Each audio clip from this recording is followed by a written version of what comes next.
Right as we get ready to record the show, I get a phone number pop up on my phone that I don't recognize. I thought that kind of stuff was over. I thought we were past the spam calls and stuff now that the election is done. I guess not. Hey, that's Zach Blackerby. I'm Brad Law. This is a brand new Village Vice. Zach, it's the Friday of the bye week. So we've got basketball tomorrow. We'll talk about that. We'll do a six-pack. But this is kind of a good time because we got some feedback the last time we talked football. I heard or I read in the comments, well, Auburn shouldn't have parted ways with Gus Malzahn because they've had losing seasons since, and he never had a losing season. So yeah, sure. Today on the show, let's take that on for a few minutes. Was moving on from Gus the right decision at the time for Auburn football? So I was in the camp when Malzahn was let go that was surprised that they let him go. I remember I was watching NFL Red Zone and they stopped the NFL Red Zone broadcast just for a few seconds to say, hey, Auburn head coach Gus Malzahn has been fired. I'm like, excuse me? And it's like, all right, let's get to work. But I didn't really see that coming at the time, but it did make sense. And the reasoning that Alan Green gave at the time was that there was no hope for the future. There was no belief that Auburn was going to keep ascending and potentially compete for SEC championships. Yeah. And what's happened since then does not impact the feeling of that at the time. So I think we just need to be careful of what we're actually saying when people say they shouldn't have fired Gus. It's well, do you think that would have fixed itself? Would he have all of a sudden been able to recruit offensive linemen? I have a hard time buying that, Brad, and I love Gus Malzahn. Yep. I think he's a great guy. I think he's a really good coach, and I think his time at Auburn overall, despite what people think, was successful. Yeah. But it did feel like his time kind of ran out because I think the game was changing around him, and I don't know if he was changing as quickly as the game was and what his competitors were doing. I don't think firing Brian Harsin and then 2 losing seasons of Hugh Freeze changes that. Yeah, I agree. The issue was not going in a different direction with Gus. And I'm with you. Personally, I love Gus. He had his little idiosyncrasies and he had some kind of odd ways about him. But man, at the end of the day, I think he's a good coach. And I think he's a good man and all of those things and a wonderful representative of wherever he is. But there had been several years of offensive lineman recruiting fall off, offensive lineman development fall off. And it was going to be hard. If you put yourself back, and it's so hard to do this as a it is man today, but put yourself back in the mindset of 2020. And, Alabama just run up another championship. Georgia was building into the juggernaut that it would become. And you're going, your 2 biggest rivals are recruiting offensive and defensive linemen at an elite level. Yeah. And Auburn's not. Right. And it hadn't for a few years. So to get where you're going to go, nobody saw losing seasons coming. You were talking about how to elevate your program. The fact that the losing seasons have happened doesn't mean that you were making the right or the wrong call or that you were in the wrong mindset at the time. You are always trying to elevate your program, and you're trying to decide, do you have the person in place that will elevate your program to meet the standard that you do not apologize for and that you do not compromise. You don't need to apologize or compromise the standard that you set. Mm-hmm. And so, again, the issue wasn't going in a different direction from Gus. The issue was Brian Harsin didn't do the job. And to this point, we don't know if Hugh Freeze is going to get the results on the field. I think a lot of people believe that's coming, and they certainly see him doing the other work necessary. Sure. We see that. We see development of guys this year from the start of the year to where we are now. And we certainly see the recruiting, and we certainly see the fundraising. We see all these other, elements of being a head coach. Just haven't seen the winning part yet. Yeah. I mean, I think on an individual level, it makes sense. I think under Freeze's regime, individual players are getting better. I don't know if the whole team is getting better. On defense, it is. But on offense, like you're an offensive-minded head coach who has an offense that can't score points. Yeah, that's the problem. And he's got to figure out, one, why, and two, how to fix it. And that's going to be a huge part of how his tenure at Auburn goes, which isn't crazy. Like, yeah, you got to score points, Brad. Like, that's not a crazy thing to say, especially if you're an offensive-minded guy. So, to me, how does Freeze adjust to this? The growing assumption is he's going to maintain play calling regardless of who the offensive coordinator is next year. That's probably true. That's probably the most likely thing. But if that's the case, you better be sure you're right, because you will not have a whole lot of folks that are kind of going to be fighting for you next year if you don't change anything structurally with your offense and you have similar results. Yeah, you're right. And then you can open up the discussion is what's appropriate for the head, like how involved should the head coach be in any one facet of the game? Because there are so many other things. Like being a coordinator and a head coach are very, very, very different responsibilities. You're at practice at the same time. Yep. And you're involved in a lot of the same meetings, but as the head coach, you got so many other responsibilities. And that's why you bring in people that, can run the offense. Whether it's your offense or their offense or whatever, it's when you're coaching at Auburn, it's the Auburn offense. So who's running the Auburn offense? Yeah, and right now it seems to be the head coach, but I mean, you're just limited throughout the week of like how much attention you could put on it. So I've heard this a few times just from listening to, former head coaches and current head coaches that, are also coordinators or former coordinators. They say like, whenever you're done coaching football, go be a head coach. Yeah. Because like if you want to actually coach and that's the love and you want to get down there with the players and, sweat it out with them and make them better, like you do that as a coordinator and as a position coach. As a head coach, you're not really coaching football. You're this figurehead that, every now and then, when somebody needs special attention, it's you're like, somebody you've got a background with or whatever, you can get down there, but it's a different job. Yeah. It's a totally different job when you leap from coordinator to head coach. The confusing thing about this is Hugh Freeze has been a head coach for a long time. Right. And it seems like that, I don't know. It seems like it's gotten away from him a little bit. Well, yeah. And to that point, because this approach, what he's done has worked everywhere else. But it is a different game. Like, I mean, you can say what you want and you can make the offhanded jokes about like what happened at Ole Miss. Right. But like NIL wasn't a thing yet, despite, what some of the reports are there. And then like with Liberty, the portal, obviously, you got to recruit your own guys to stay. But then at Liberty, like while he was coaching there, these things were going on, but it's just, it's a different level of it. Yeah. Different level of collective, different level of fundraising, different level of like, okay, can I lose my guys that are like, I work so hard to get? It's a different thing. It's a different game. It's a different landscape.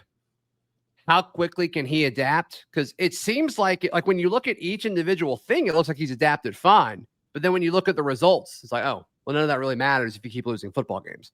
Right. Yeah. And so how close are they to being able to turn the corner? I think we had this discussion off camera the other day, was like, if you raise the overall talent level, like even if you, like you can make the argument, and I got nothing to, like I'll take the argument that the reason you've lost games this year is not really talent based. Okay, that's fine. I take that point.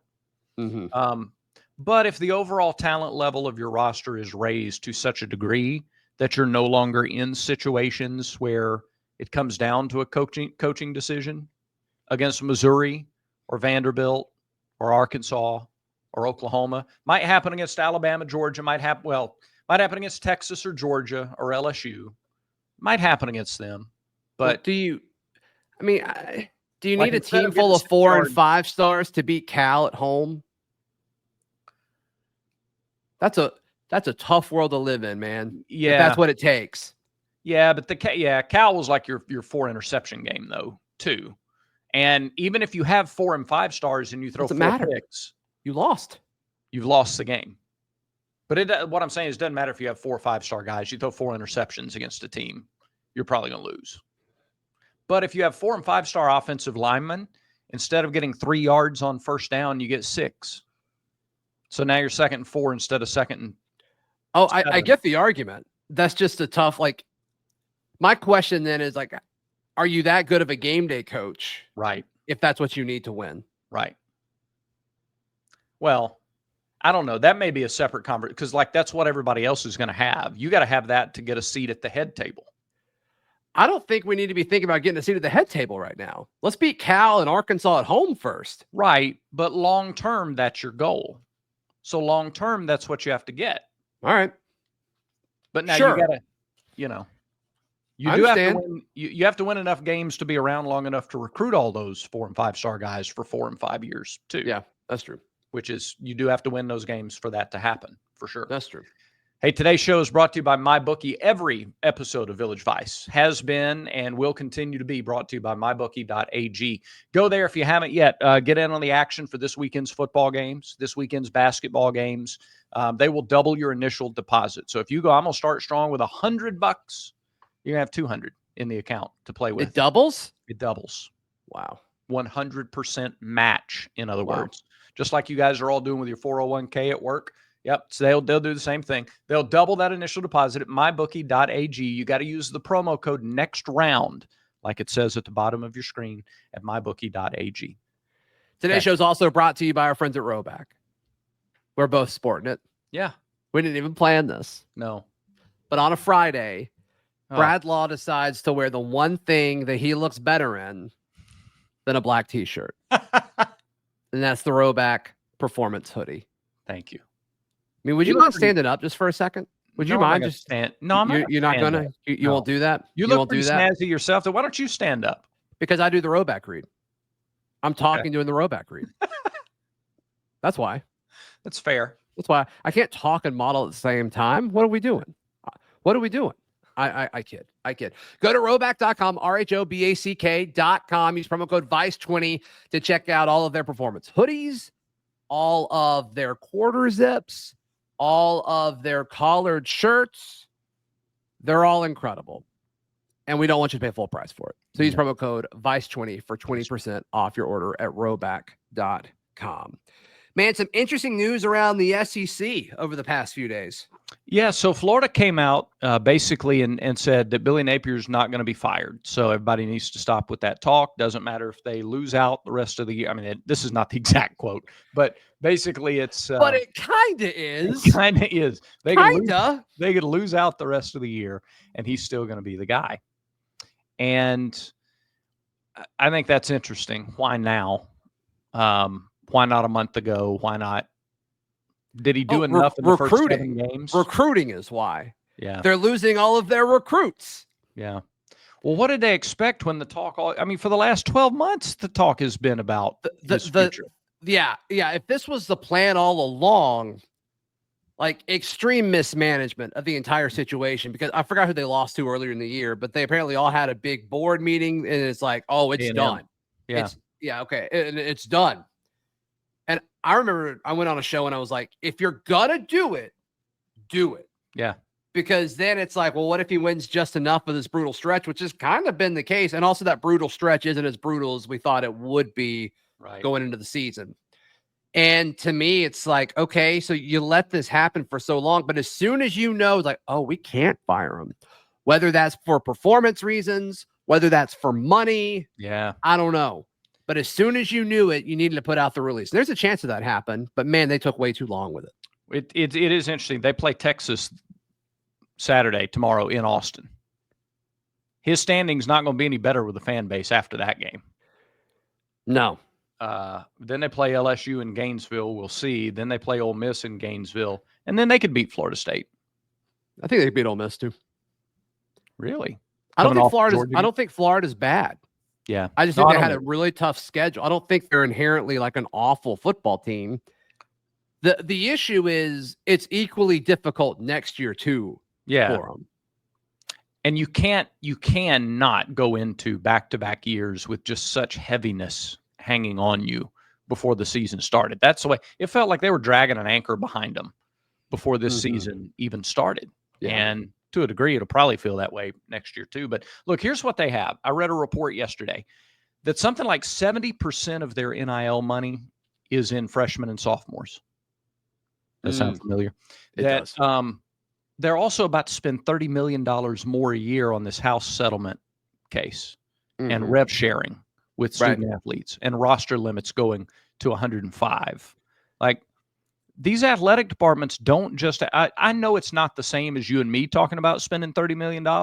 Right. It's not the same. It'd be like us talking about spending a few thousand, probably, which a few thousand versus a few hundred changes the way you make decisions. Sure. So if you got all this talent and you believe that, all right, it's really a hit, we're not going to spend an extra 20 on top of the 30. Right. 50 is a lot more than 30 when it comes to millions, even for an athletic department. Yeah, I've always said that, like, it's not real money. Yeah. It's fake money. It's monopoly money. We taking the hoods off? Sure. We're taking the hoods off? Okay. All right. We're about to see, like, oh, maybe it is real money. Yeah.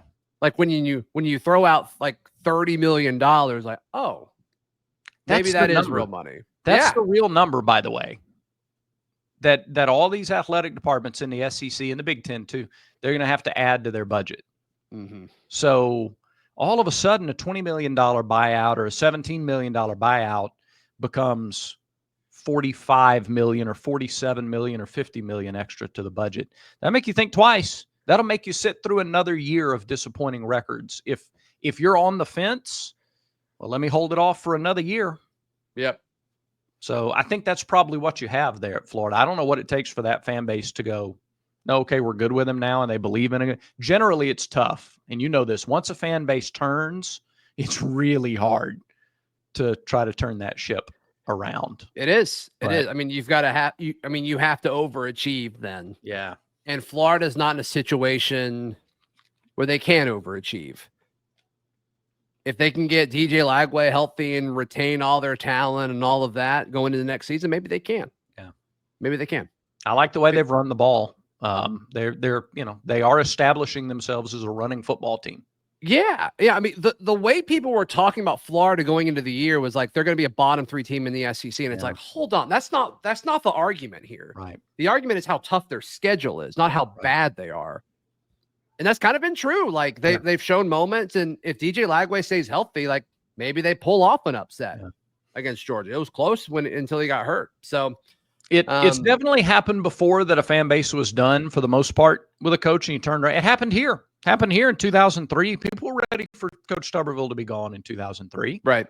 And then what happened, and they go undefeated in 2004. And that 2004, 5, and 6 stretch is one of the best 3-year stretches the program has had. Sure. So it happens. But like that example was 20 years ago. So it happened with Clemson. Dabo was very average his first several years there. Yep. So it happens. It just doesn't happen often. Got it. Okay. You want to get into the Village Vice 6-pack? Yeah, let's tell people about the barn real quick. TheBarnAuburn.com. You can sign up for $1. We talked about this yesterday. Yeah. The first month is $1, and that month includes the first month of basketball season, the portal opening, the portal signing day. Yeah. All for $1. You want to be in on the conversation, the insights, the nuggets. Yeah, $1. TheBarnAuburn.com. Auburn's newest message board. Go and check it out. There's no restaurant that offers nuggets for $1 the way the Barn Auburn offers nuggets for $1. Sure. Of course, all nuggets are about the same anyway, no matter where you go to. So they're like chicken fingers. Your chicken takes are terrible. Do you think the ideal nugget size is 1 bite or 2 bites for a nugget? If it's a nugget, it's 2 bites. If it's 1 bite, it's not a nugget. It's popcorn chicken. Okay. That's the size difference for you? Yeah. Like you have a small mouth. Chick-fil-A calls it nuggets. They're not. They're popcorn chicken. That's what they are. Got it. Okay. They even look more like popcorn kernels than chicken They're nuggets. Delicious, though. Sure. Like all chicken nuggets are, because all chicken nuggets are the same. Okay. Village Vice 6-pack. I'm going to start with Georgia at Ole Miss. Georgia, 2.5-point favorite on the road. Line's tricky to me. I mean, it seems like Georgia's going to win by more than 2.5 points. I'm taking the Bulldogs. I'm going to take the Bulldogs too, but I will say this. I thought that Ole Miss's performance against South Carolina, not South Carolina. Who did they play before they played Arkansas? Who did they play 2 weeks ago? Who did Ole Miss play? Yeah, they played Oklahoma. Oh, that's right. I thought it was just okay, and it was a sign that they were slowing down. And they were down at halftime, I think, in that game. Yeah. Yeah. And the only reason they won is they had a decent third quarter. They had a couple touchdown drives in the third quarter. The third quarter matters, though. Let's all agree that the third quarter matters. Yes, it does. The way they put it on Arkansas was impressive. I don't know that they can do it 2 weeks in a row. Give me Georgia. Okay. All right. BYU at Utah. BYU undefeated. Holy war. We're not going to spend a lot of time on this. BYU 2.5-point favorite. BYU wins by more than that. Okay. You're a big BYU guy, aren't you? They're like good, dude. They're a good team. Physical, offensive line, run the ball, tough. Yeah, sure. Okay. I didn't want to spend much time on that. I figured we'd get out of the way. South Carolina at Vanderbilt. Gamecocks a 5.5-point favorite on the road. A lot of road favorites. Yeah, I'm taking South Carolina just because their defensive line has been so good, and Pavia needs to be mobile, and he's still we don't know how healthy he is. And I mean, Vandy's offense wasn't good against Auburn either because Auburn's defensive line won at the point of attack. I think South Carolina will be able to do that. I think South Carolina's offense is better than ours, and so give me the Gamecocks. All right, I'm going to go the other way. I'm going to give you Vanderbilt in this game. I think Vanderbilt wins. Vanderbilt has beaten Auburn this year. South Carolina has not. Therefore, Vanderbilt can beat South Carolina. Okay, so I don't hate that logic. That's fine. Okay. Alabama at LSU. Alabama 2.5-point favorite in Baton Rouge because they shut out a Missouri team that didn't have its quarterback and running back. Yeah, I'll take Alabama in this one, but I Really? don't feel super great about it. I wouldn't if I were you. I'd feel much better about an LSU pick. That's why I'm picking LSU. I hope you're right. I think their pass offense against Alabama's pass defense is going to have a field day, and this is going to be the biggest loss. I mean, the two losses Alabama had previously were not double-digit losses. I think this is the first chance they have at a double-digit loss. Interesting. You never know which big game Brian Kelly you're going to get. You just never know. Yeah. And sometimes he falls apart, and sometimes it's like, why can't you do this more often? Yeah. Look, if Alabama if their offense was lining up and just running a hammer power running attack at LSU, ball control 35 minutes, what Texas A&M tries to do, sure, that'd be different. I just don't think that's their game at this point. That's not their identity. And I don't think their defense will have a good day against LSU. Give me Nussmeier and the Fighting Tigers and the first 3-loss regular season for Alabama in a while. I can't believe you haven't done the Michigan game yet. That's not going to be close. I try to take games that we might disagree on, and aren't just Michigan doesn't have. I'm sorry, Blue. I'm sorry, Michigan. You got no chance. Wow. Michigan's not man enough to take on Indiana. Wow. They're not man enough. They're just not. What a sentence you just said. That block M doesn't stand for man enough in this game. Wow. Moving on to basketball. Baylor takes on Arkansas in Dallas Saturday. Baylor got crushed by Gonzaga. Arkansas barely beat somebody the other night. John Calipari, what do you think? Arkansas, Baylor? I don't have a line on this one. Yeah, it doesn't seem like the lines for tomorrow are out yet. I'll go Arkansas. Okay, I'm gonna go Arkansas. I like Baylor. I like Baylor big. I think I hope. I mean, it'll be fun to watch that from afar. Yeah. If Baylor wins that game big, I'm with you. I'm totally with you. Well, and it's just look, Arkansas is going to be better, but Cal's teams early in the year, it takes them a while to get going. It always does. Yeah, especially in big games like this. So give me Baylor, and then finally Auburn and Houston in the Toyota Center.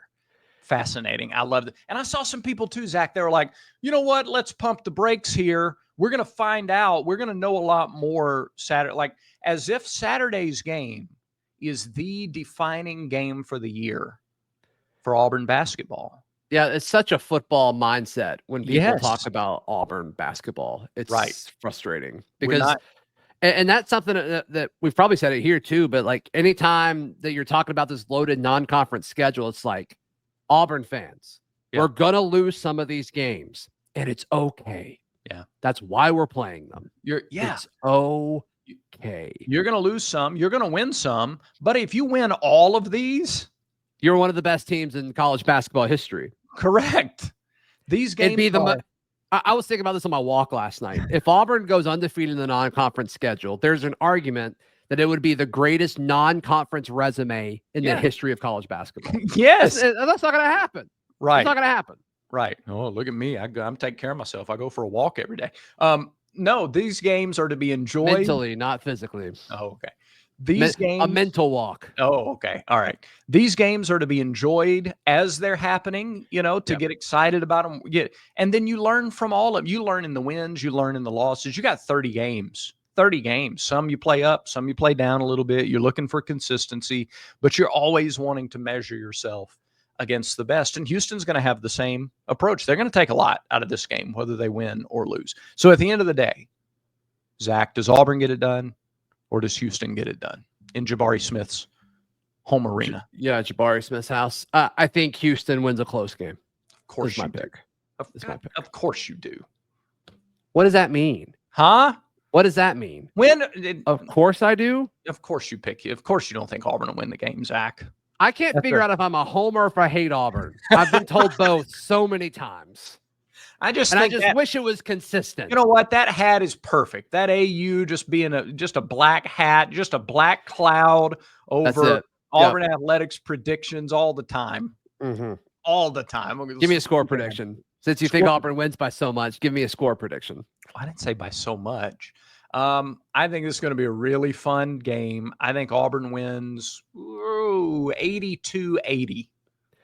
Okay, my pick's about the same as yours. Okay. We're off by like 4 total points. Don't act like it's crazy that we disagree on this. Well, especially when we just talked about how it's not a football mentality, it's basketball. It's a lot different kind of approach. Yeah, you're like, this is a road game. Screw this neutral site crap. Like, this is a road game. You're playing Houston in Houston. Yeah. This is a big game. It's huge. It's huge. And I think the element of Houston, they play in the stadium once or twice a year. And then also the fact of I think Auburn has them on talent and experience, but they don't have them on experience of playing together. And I think early in the season that does matter. Okay. And so that's kind of my I'm giving an extra 2 points to Houston, so I think they're going to win. All right, 18-5 in the Toyota Center, 18,500. How many of those are Auburn fans? So I was talking about this with Parker Ainsworth, who does Locked On Cougs covering Houston every day. And he was telling me there's another game right before it, and the way they sold the tickets, Rice is playing somebody, which explains why the game is so late. Yeah, okay. And so there's no telling. He's like probably most people will be Houston, but there's going to be more than just people wearing red and people wearing orange and blue because of that. Well, that's odd. Okay, all right, that's fine. I mean, it makes sense though. It's an event, right? Yeah. It's one of those preseason. Multi-team event with a direct undercard and a main event at the end. That makes sense. That's a good way to do it. I think Auburn. Which Rice isn't a great appetizer, but I do like Rice for what that's worth. Well, good. What do you like? White rice, brown rice, fried rice, steamed? Like all I've never had a rice and been like that wasn't good. I like rice. I like wild rice. Okay. I like a cilantro rice. Wild rice is fine, but you got to calm it down a little bit. Sure. You got to tame it a little. It can't be too wild. Can't be too wild. Can't be the Tasmanian devil of rice. No. Okay. That does it for today's show. Do we have more? I feel like we've done 8 games. Okay, is that it? That's it. It's only 6. Thanks, everybody, for watching. Thanks for subscribing. If you haven't already, you'll get notified every time we have a new episode of Village Vice. Remember, everyone has vices. Yes, they do. Everyone has vices. Make sure Village Vice is one of yours.